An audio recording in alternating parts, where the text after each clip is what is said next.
it's just good vibes. Like, if you're feeling down right now because of COVID, this is the show to go and watch. I promise you. Like, it will enlighten you, change your life, show you so much about the world.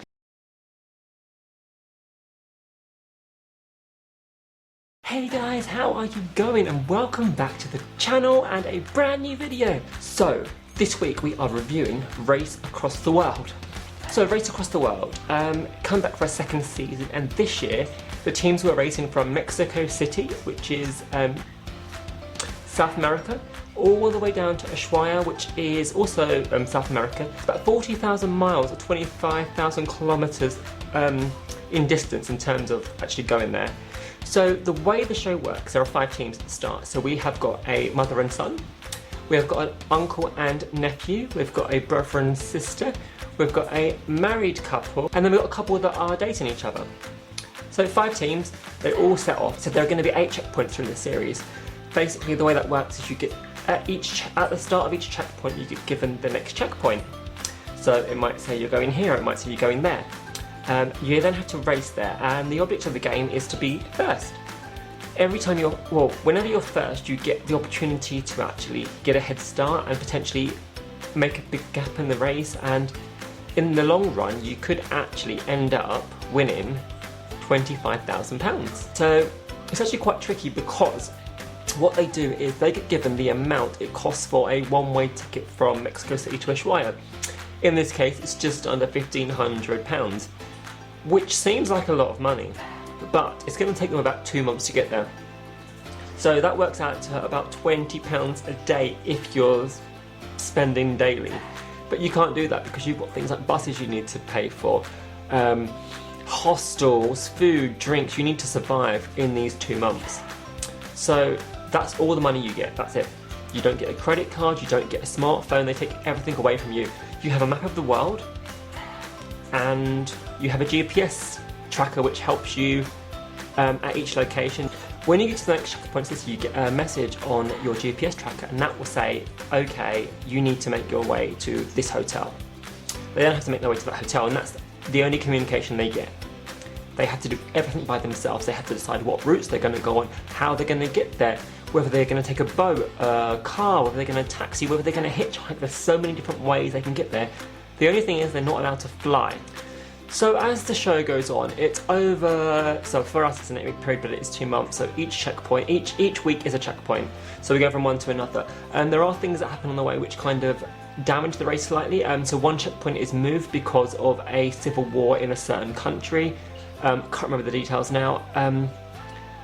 And then there is another one where they actually can't get through a border because of violence, wars. The jungle is too dense for them to go through, so they actually have to fly, sadly. So they have a little flight, but that's paid for by production because that's an error in the game more than an actual error on themselves, and they had that one flight.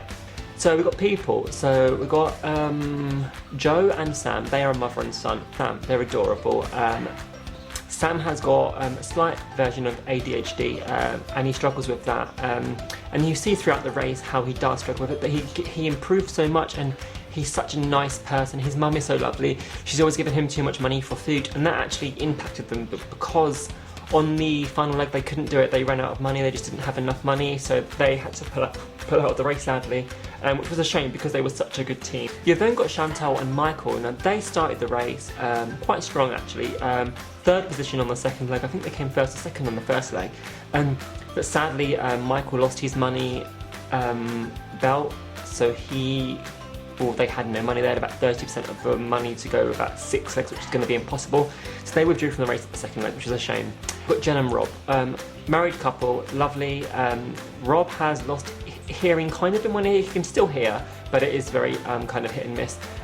Super lovely couple. Jen is the most competitive person I've ever met in my life, and I would love to race against her because I think she's got so much ambition and emotion, and you feel for her so much. Like, I just wanted to give her a big hug.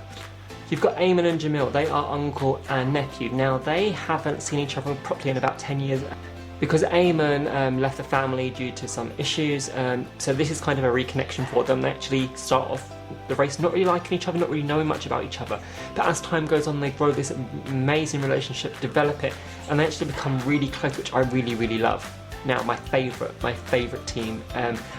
and I'm sad they didn't win. Lizzie and Dom, they are brother and sister. They kind of hate each other and they're more like siblings and friends nowadays. But they fighted so hard. The first few legs, they kind of really didn't get on, and they really hated each other, and they kept walking away from each other. And there was a lot of friction and a lot of drama between them. So much happened on the way. Dom collapsed at one point, and there was this whole traumatic thing. They didn't get on, but then they kind of took this leap of faith from people and humankind, and they started doing things like hitchhiking, and it helped them get so far in the race. If they didn't do these things, they probably wouldn't have made it to the final. And they, for me, were the deserving winners, but that is just my opinion. But they are the 5 teams, so they all start off in Mexico City, start to race down, all these things happen throughout, the riots, everything happened throughout, and then it gets down to the final leg. So the final leg, we've got Rob and Jen, Dom and Lizzie, and Eamon and Jamil. So they're all fighting to the end, and there's literally 20 seconds in the finale. But what I loved about it, every episode I was on the edge of my seat. Like, I was sitting there waiting for the next thing to happen. Like, it pulls you in a way that I've never had a show pull me in like that in such a long time, and it just got me so excited, like, to see how they did, how they were getting on. And what was nice, each checkpoint they spent 18 hours, so they got to know each other in those times, and on the way they met each other so many times. I don't know how they managed to bump into each other, but I suppose they were all going the same route, doing similar things, trying to save money, trying to do this, trying to do that, and it's just such a heartwarming show, and I'm in love with it. And actually, I'm going to apply for season 3 because why the hell not? Such a great TV show, good quality, family watching, and it's just good vibes. Like, if you're feeling down right now because of COVID, this is the show to go and watch. I promise you. Like, it will enlighten you, change your life, show you so much about the world. Like, South America is probably the least favourite place I wanted to go. Like, I wanted to go, but it's never really been up there until now, and now I just want to go and explore it all because there is some beautiful things in South America. That is my review, stroke thoughts and opinions on Race Across the World. It is all on BBC iPlayer if you want to go and check it out now. There is 2 seasons on there, so go and watch. Season 1 is also very, very good. They go from London all the way to Singapore, the longest route you can go on land without having to fly. That was the end of this week's video. If you enjoyed this kind of video, please give me a thumbs up, leave me comments down below, and subscribe to the channel. And I will see you next week and I will see you next time for another video. But until then, I'm going to love you, I'm going to leave you, and I will see you real soon, guys, for another video. Bye!